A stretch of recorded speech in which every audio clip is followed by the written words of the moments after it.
140,8 M, sedangkan tahun 2013 kami mengusulkan 166,046 M, di mana kalau tahun 2012 kami mengusulkan 84 kegiatan dan 2013 hanya 68 kegiatan, di mana hal ini disebabkan karena ada beberapa kegiatan yang kami sudah alihkan ke Korpri sesudah Korpri ini menjadi SKPD sendiri, Pak. Kemudian dari 166 M ini belanja pegawainya 12,5 M, sedangkan belanja langsungnya 12,5 M, belanja tidak langsungnya 153,5 M. Kami laporkan bahwa untuk belanja tidak langsung ini di dalamnya termasuk gaji tunjangan pegawai BKD, CPNS dari seluruh Pemda DKI yang diangkat pada tahun 2013 yang masih ada di BKD, kemudian penghargaan ini seluruh pegawai DKI, Pak. Itu ditampung di BKD, uang buka pegawai dan penghargaan masa kerja masih ditampung di BKD. Izin lanjut.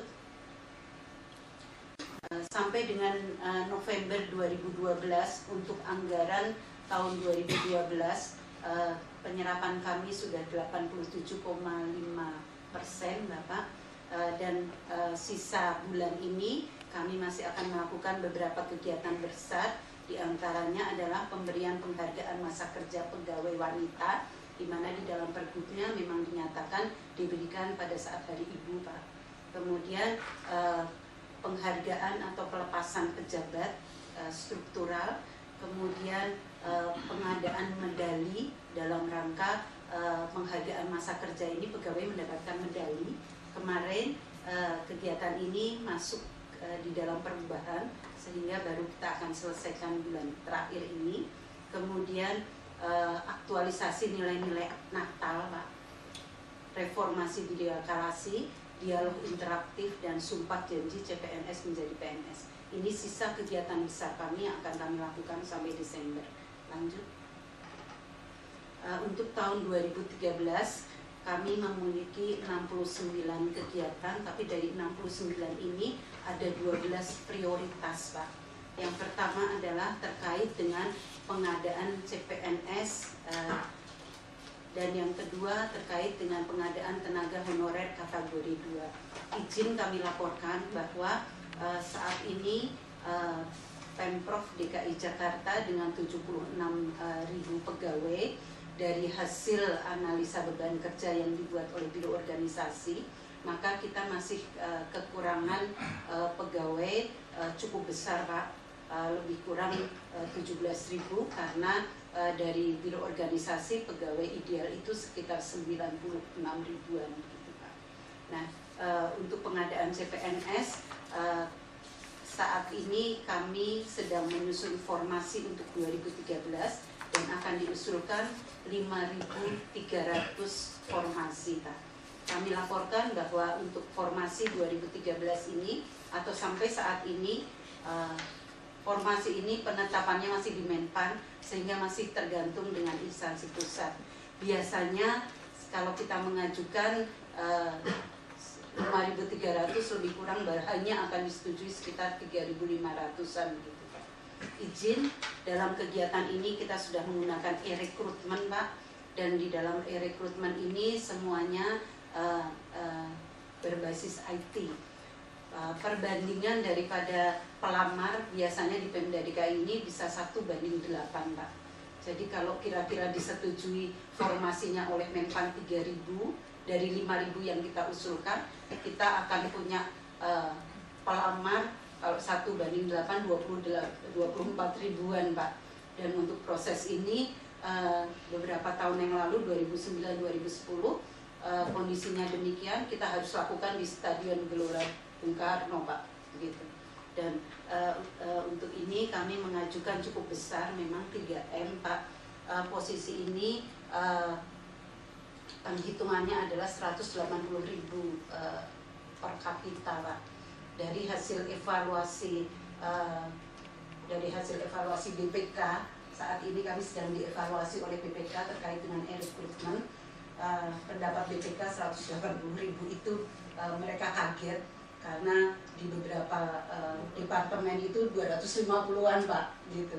Kami katakan bahwa angka ini memang sangat masih tergantung dengan jumlah pelamar, tapi dengan rasio 1:8 dengan posisi 180.000 kami katakan kami cukup Pak, insya Allah.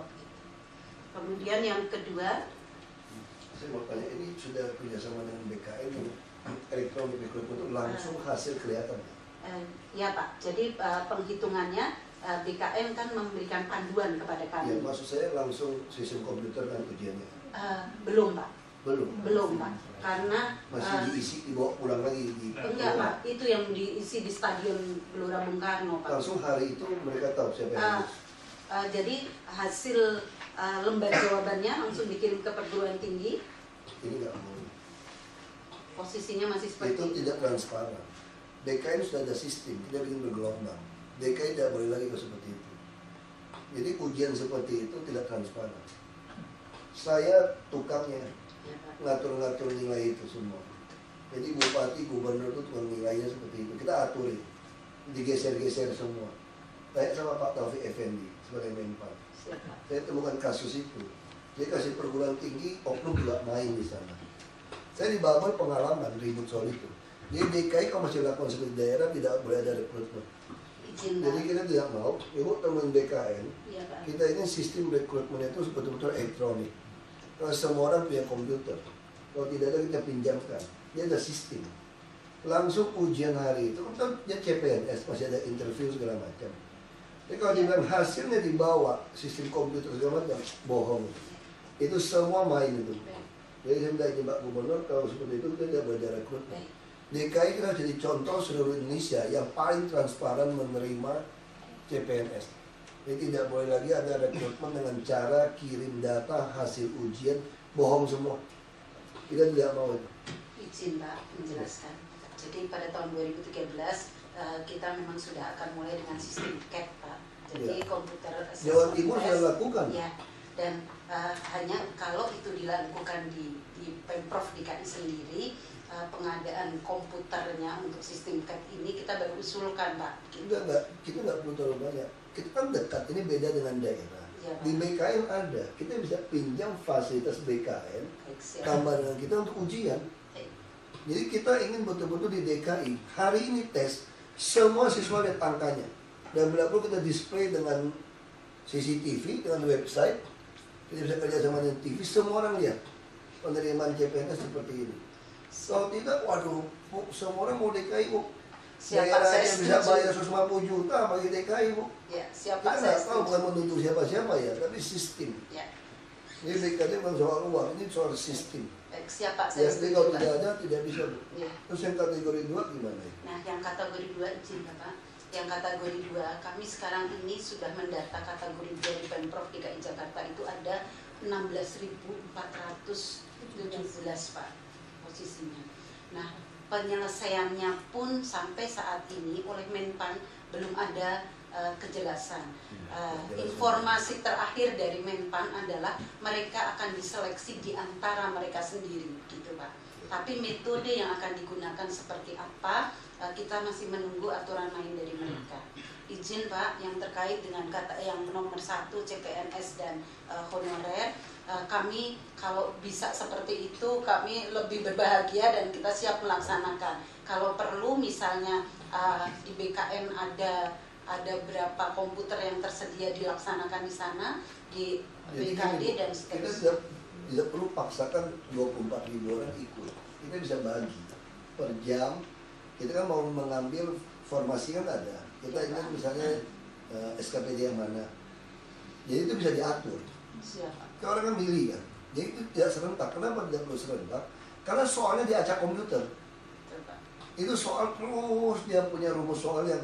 Jadi dia pun bisa setel. Duduk sebelah pun soalnya beda. Jadi yang belakang pun soalnya beda. Nah karena ini 2,5 tahun saya di DPR Komisi 2 urusan ini. Kita ingin paksakan seluruh Indonesia lakukan. Jawa Timur lakukan. Nah, biaya. Nah daerah lain masalah komputer. Jakarta kan beda. tinggal ujian di BKN. Ibu ngomong sama orang BKN, kalau ada masalah saya yang temuin. Itu janji BKN kita kasih APBN waktu itu untuk lakukan ini. Ya terus kan soal honorer kategori 2, ini memang tes di antara mereka. Yang tidak dapat tidak pecat, kita pendekatan itu ya kesejahteraan. Nah kita harapkan yang mereka bisa dapatkan UMP atau golongan pangkat terendah PNS untuk mereka. Jadi walaupun dia nggak punya hak penguasaan anggaran, tapi dia akan terus ikut naik. Jadi sekarang mereka dia dapat pensiun, dia bisa belikan lah. Jadi dia bisa, kalau orang ke PNS pengennya kan gitu. Izin Pak, memang rencana dari pusat pun demikian Pak. Apabila memang yang bersangkutan seleksi antar mereka tidak masuk semuanya, maka sisanya tidak akan dipecat, tapi akan diproses pendekatannya adalah kesejahteraan. Nah, kami juga menanyakan kemungkinan kita bisa mengangkat pegawai tidak tetap karena mereka juga di dalam PP 56 itu Pak, mengganti PP 58, PP 48 mereka juga mewacanakan untuk adanya pegawai tidak tetap untuk jabatan yang non karier Pak. Nah, izin Pak, pada posisi ini ada prioritas formasi yang kita akan isi. Di antaranya adalah tenaga-tenaga lapangan Pak untuk perhubungan, damkar, kemudian satpol PP, kemudian tenaga akuntan Pak untuk di SKPD dan perpajakan. Karena posisi sekarang ini di perpajakan sangat-sangat terbatas Pak posisi. Kalau satpol PP kita, kalau saya lihat semua anggaran, ini sudah kita ambil. Keamanan semua aset kita itu kita pihak ketiga kan. Jadi satpol PP itu mau ngapain sudah terjadi? 7.000 orang itu sudah kebanyakan. Ternyata satpol PP kita tidak mengamankan, bahkan taman-taman kita, jalan-jalan kita semua yang mengamankan itu adalah pihak ketiga, bukan satpol PP. Satpol PP cuma tugasnya itu datangin orang P2B aja, coba buat rumah renovasi untuk PKL. Dia juga tidak menahan PKL. Jadi saya kira kita harus pertimbangkan soal formasi yang satpol PP ya Pak. Iya, kita lebih tahu pengennya yang mana gitu. Tenaga yang mana. Jumlahnya berapa sih mau tambah? Jumlah mau tambah tahun depan, enggak semuanya. 5.300 Pak. Kalau kita nggak usah rekrutmen semuanya gimana? Biasanya kita saya antisipasi bahwa kekurangan pegawai kita dari analisa beban kerjanya Biro Ortawa itu 9. Saya bicaranya masih Biro Ortawa sekarang masih besar sekali jumlah pegawainya yang dibutuhkan. Yang depan perkiraan baru 4.000-an Pak. 4.000. Yang paling banyak kita 2.000. Siap Pak. Siap. Baik, siap. Siap. Kalau bisa 0, kalau tidak 2.000. Siap. Bisa. Kalau kelihatannya yang posisi kalau 0 mungkin tidak, karena ada beberapa jabatan-jabatan yang memang sangat minim yang kita butuhkan, diantaranya perpajakan Pak. Itu kan ada kompetensi khusus Pak, analis pajak. Nah, gini Bu, yang soal pajak itu, soal PBB, kita dari Kementerian Keuangan itu banyak sekali honorer. Yang dulu saya di Komisi 2 ada kesepakatan dengan Mendagri, dengan BKN, dengan Menpan. Ketika ada provinsi yang membutuhkan mereka sudah pengalaman. Kita bisa memasukkan mereka kategori 2 untuk tes antar mereka untuk masuk. Ibu tolong urus itu yang soal. Ya jangan merekrut orang tidak bisa kerja lagi. Ini langsung bisa kerja. Karena kan penanganan PBB kan dulu kan di pusat. Nah mereka ada orang-orang pengalaman yang bisa kita rekrut di provinsi yang mengambil wewenang ini. Nah itu yang kedua Ibu. Persoalan kita bukan soal angka. Persoalan kita sekarang, Ibu tidak pernah kasih kita analisa beban kerja PNS. Sekarang kita ambil contoh. Misalnya contoh soal Dukcapil di tiap kelurahan. Kita bicara kepala. Jadi saya mau tahu itu analisanya nggak betul gitu. Di kelurahan Dukcapil, kenapa sekarang kelurahan KTP itu mesti bayar? Karena orang kelurahan mengatakan tidak cukup tenaga kerja, dia merekrut honorer. Tapi fakta di kelurahan nggak kita tongkrongin di kelurahan. Orang Dukcapil kerja setengah mati, fotokopi semuanya sendiri nih. Tapi yang staff yang lain cuekin, kipas-kipas aja, bukan urusan saya. Pol PP juga karena Pol PP yang rajin, dia bisa bantu. Nah ini yang tugas BKD dengan TKD begitu besar. Jadi jangan orang pakai tupoksi. Nah, kenapa sekarang banyak di pihak ketiga kan? Kita lihat dinas kelautan, perikanan, segala macam, semua dinas ini. Karena semua PNS ini seperti bos. Begitu di PNS. Kita beri contoh, potong kayu saja misalnya, ada kayu robo dengan gergaji. PNS kita tidak mau potong lagi. Itu suatu orang membayar orang lain yang potong. Kalau itu buat apa ditarik ini PNS? Cuma jadi bos saja. Nah itulah tugas BKD. Jadi ya, BKD ini bukan hanya jadi BKD ini bukan hanya bicara anggaran, bicara program rutin. Bagaimana merubah supaya sesuai Pak Gubernur punya visi. Ini Jakarta baru, jadi jangan punya pakai pemikiran yang lama. Makanya Pak Gubernur pasti bilang 2000, udah baik Pak Gubernur. Soalnya Pak Gubernur bilang zero growth ya. Jadi kenapa? Karena Ibu tidak pernah analisa. Mohon saya izin Pak. Jadi formasi kita itu yang menentukan formasi jabatannya ada di biro organisasi Pak. Dan saat ini mohon izin kalau misalnya bisa dipertemukan ada biro organisasi, kita akan bisa bicara lebih detail lagi terkait dengan pelaksanaan analisa beban Maksud kerja. saya begini Bu, tugas BKD, biro organisasi gitu cara kerja. Dia minta SKPD masukkan, mau berapa minta formasi. Kan seperti ini nih. Dari masukan, ya dia ajukan ke Ibu. Betul. Ibu cuma ngambil begini, ya kirim ke Menpan. Tidak Pak. Ini aja tugas BKD, Tidak. ya, ini aja tugas. Benar-benar dilihat, Siapa? ya, kebutuhan real berapa. Siap. Di jam 4.000 nanti ya, tahun depan 4.000 lagi itu rutinitas. Ini harus ada terobosan. Siap. Terobosan artinya yang kita rekrutmen itu memang orang yang ingin kita tempatkan dan ingin kita punya manfaat real. Kesalahan yang kedua itu tolong diamati secara detail seperti tadi sudah sama Pak Wakil. Ada orang yang bekerja mati-matian, ngopi sendiri, ini sendiri, apa itu nulis sendiri. Tapi ada orang yang duduk-duduk mungkin lebih dari 10 orang itu yang di kelurahan. Itu yang harus diamati, yang 10 itu aja tarik tuh, dudukkan di tempat yang mana. Di dinas yang lain juga ada seperti itu. Ada yang apa itu kerjanya banting kanan kiri, ada yang 15 orang, 20 orang duduk. Ini yang harus dibenahi. Jangan sampai ini mau ditambahin terus, tambahin terus. Ini nanti apa bebannya ke beban di anggaran. Itu aja. Izin Bapak menjelaskan terkait dengan perpajakan tadi Pak.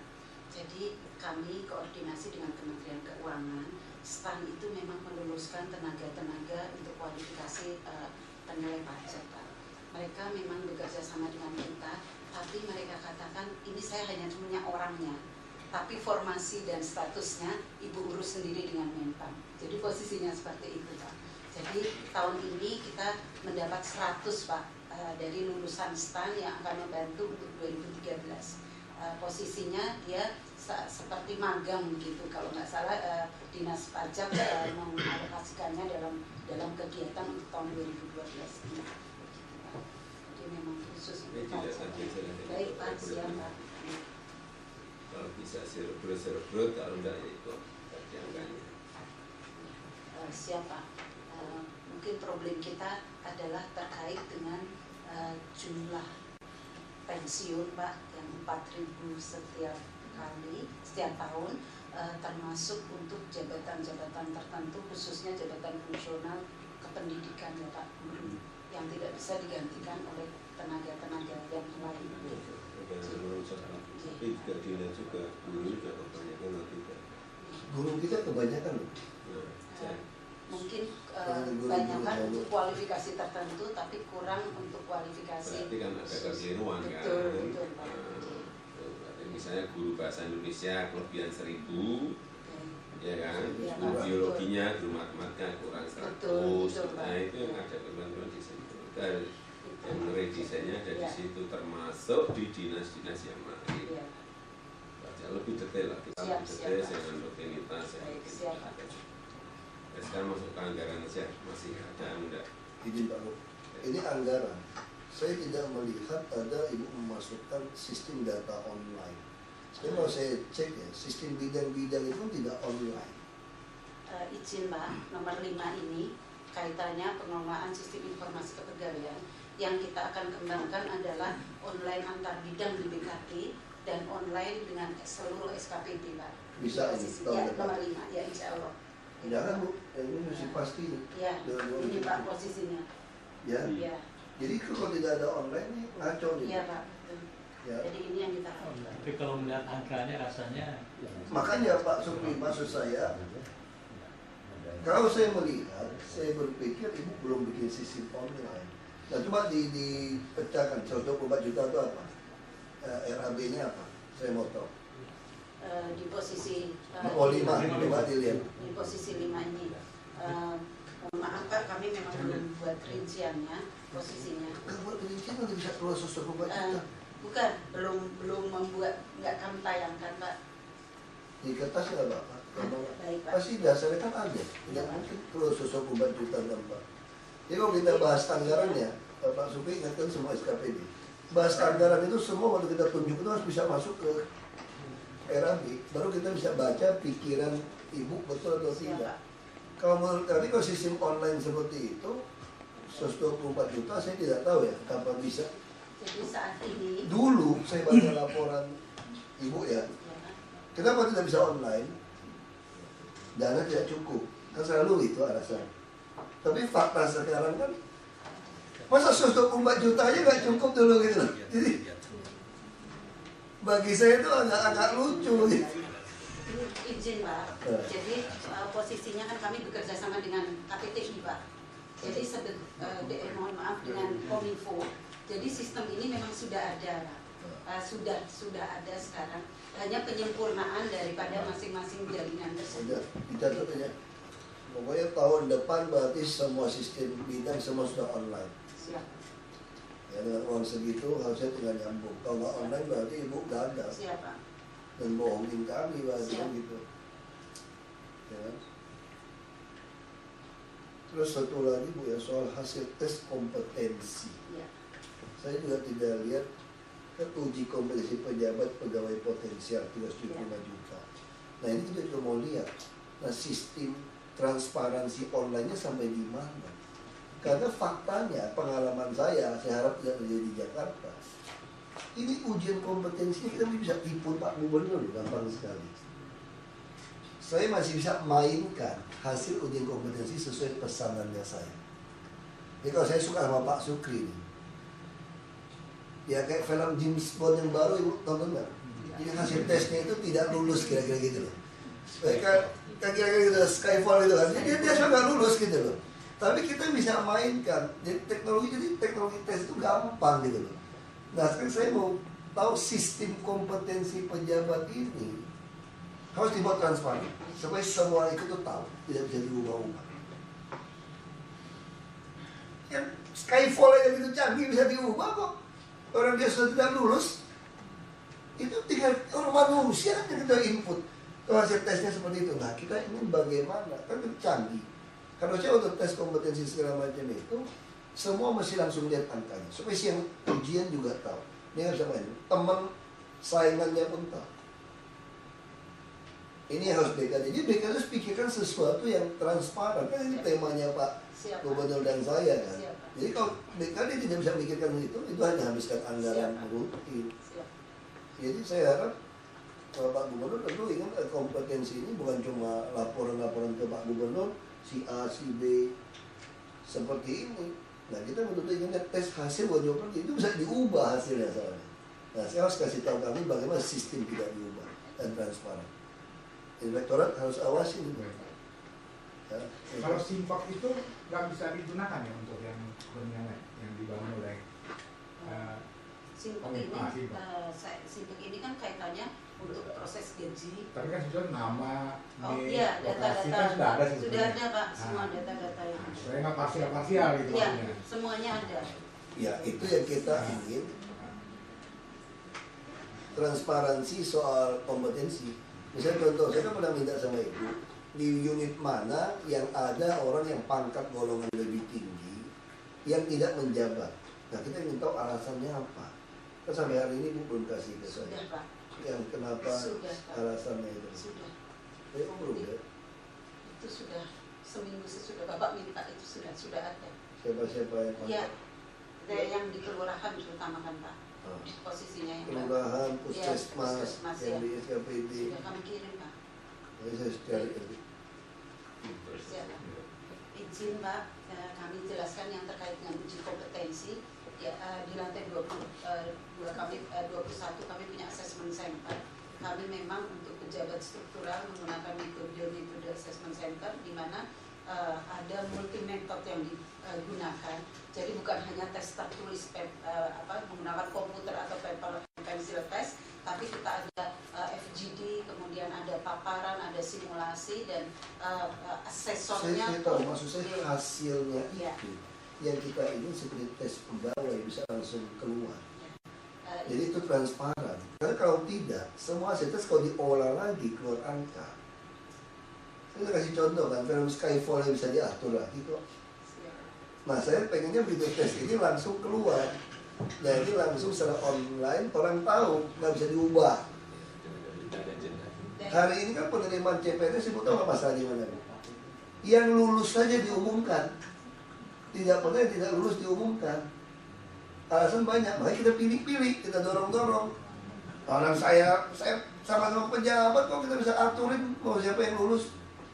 Jatah-jatahan, maksud saya ini DKI harus bikin yang transparan. Ya, kan terus. Izin Pak, saya lanjutkan. Jadi memang benar Pak, kami memang akan tidak lanjuti terkait dengan transparansi uji kompetensi yang selama ini kami lakukan. Kami tidak memberikan hasil dalam bentuk angka Pak. Jadi memang urian daripada kepribadian dari yang bersangkutan gitu. Yang kita cocokkan untuk jabatan yang akan diisi. Misalnya dia wali kota, ya kita akan masukkan dalam wali kompetensi itu. Dan yang bersangkutan mengetahui hasilnya memang dalam bentuk konseling Pak. Jadi langsung dengan tenaga ahlinya, kelebihan Anda apa, kekurangan Anda apa, sehingga apa yang harus dilengkapi atau ditingkatkan, apa yang harus dikembangkan begitu Pak, dan apa yang harus ditahan atau dikurangi. Posisi ini orang per orang kita punya file, dan sesudah mereka mendapatkan feedback ada berita acara yang ditandatangani oleh mereka dan yang Nanti teknis kita bicara. siapa. Jadi mungkin program ada hal-hal tertentu yang memang mungkin tidak bisa nanti kita bicara ya Pak Gubernur. Siap, Nanti bicara Bapak. program kegiatan dulu. Baik. Jadi kita teknisnya itu PR-nya. Siap. Izin, kemudian ada beberapa kegiatan Pak yang termasuk di dalam kegiatan yang sifatnya harus berkoordinasi dengan pemerintah pusat Pak. Seperti contohnya adalah pangkat Pak. Proses kepangkatan ini kami harus masih berkoordinasi dengan BKM Pak, tidak bisa sendiri, bahkan untuk 4C ke atas itu harus dengan Seknek. Kemudian pengurusan pensiun Pak, pensiun masih dengan BKM juga. Kemudian yang berikutnya adalah CPNS menjadi PNS yang lebih dari 2 tahun juga harus berkoordinasi. Yang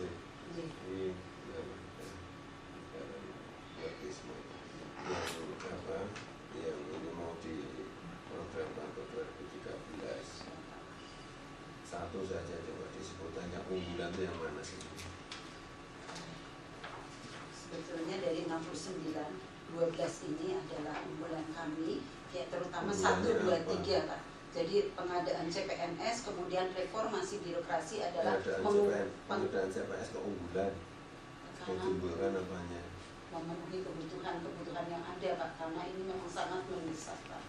Kemudian yang kedua adalah reformasi birokrasi, ini berisi mindset Pak dari pegawai tersebut untuk mengubah pola pikir yang ada.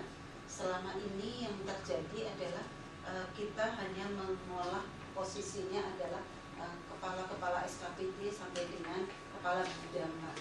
Ternyata kalau itu dilepas posisinya nggak sampai ke bawah begitu Pak. Jadi itu Pak yang kita akan kerjakan. Membaca unggulannya ada cerita saya itu. Kalau boleh saran Pak Gubernur, yang bisa jadi unggulan itu nomor 8. Nomor 8. Apa? Pengembangan standar dan peta kompetensi pegawai. Jadi sehingga dengan mudah bisa dilihat. Seperti apa kira-kira?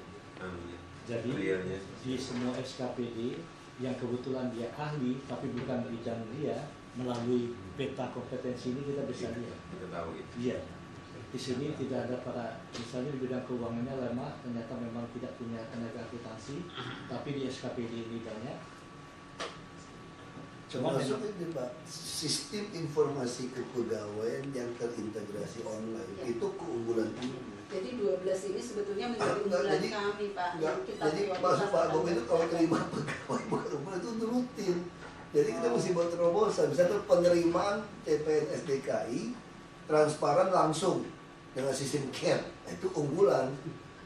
Ya kan, kenaikan pangkat, ujian kompetensi dengan transparan orang tahu hasil itu unggulan. Jadi harus bikin sesuatu DKI berbeda dengan Ya. jangan kalah dengan provinsi lain gitu loh. Iya, Pak. Ya Itu udah baru 2 aja kalau gitu saya pilih Cina. 5 sama 8. Tapi betul-betul digarap secara profesional dan baik. Yang lainnya sudah nanti dengan Pak Wagub biar dianukan. Saya minta 2 ini betul-betul jadi unggulan dan digarap benar dan digarap benar. Dengan anggaran yang lain nanti biar dengan Pak Wagub. Karena kalau pengadaan CPNS itu bukan unggulan, itu kegiatan. Ya, udah cukup. Yang lain. Terima kasih Bu Budi. Jangan ada.